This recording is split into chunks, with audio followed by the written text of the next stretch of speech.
Joe, hey, congratulations for being here at TCM Film Festival. How does it feel for being here this weekend? It's my favorite festival. I love it. Now, of course, you're here to present a couple of films, and they're both sci-fi films. Yes, imagine that.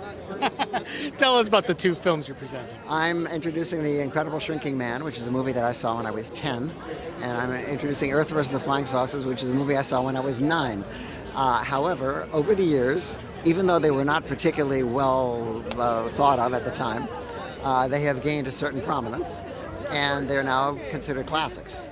The Incredible Shrinking Man is a portrait of America in the 1950s that has become very resonant as we look back at it. It's about male anxiety. And then Earth vs. the Flying Saucers is a Ray Harryhausen movie in which he destroys Washington in the first of a many ritual destructions of landmarks, which has now become, with Independence Day and all the other things, it's become a staple of movies. Now, how did those two films, shape your childhood to influence to your filmmaking? Because those movies were exciting. They were showing me things I couldn't see anywhere else. I mean, that's one of the reasons I love that genre. I saw them mostly at Saturday matinees with other kids, and they were in. I would talk about them. I would write about them. I'd draw them.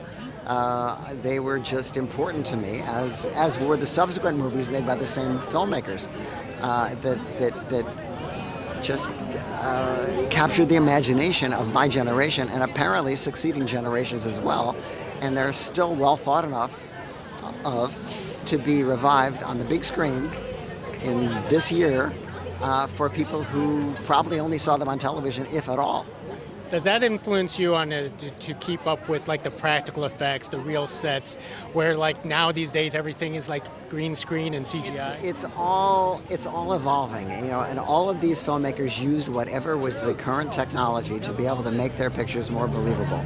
And as we've gone through, everybody has. I used to make commercials just so that I could use the latest technology and figure out what it was and how I could use it next time. And I think I'm not alone. I mean, everybody is trying to jump on the bandwagon of trying to get the best work, obviously for the least money, since nobody wants to spend any money, which hasn't changed, particularly in this genre. But it's just something that we roll with the punches, and we try to do the best we can with what's available. Well said. Last time I spoke to you was in Anaheim over the Gremlins animation cartoon, and then a few days later they announced a new Gremlins movie. I want to ask is your reaction to that, because I know you didn't think that was ever going to happen. Well, they've been trying to do it for years, and they couldn't figure out a way to do it because I made so much fun of the first Gremlins movie and the sequel. I'm sure it's going to be made because it's a big title, that it brought in a lot of money. And they're certainly going to make another one. I have no idea what it's going to be like or what it's going to be about, but good luck. Well, good luck to everyone. But thank you very much, Joe, for being here. Thank you.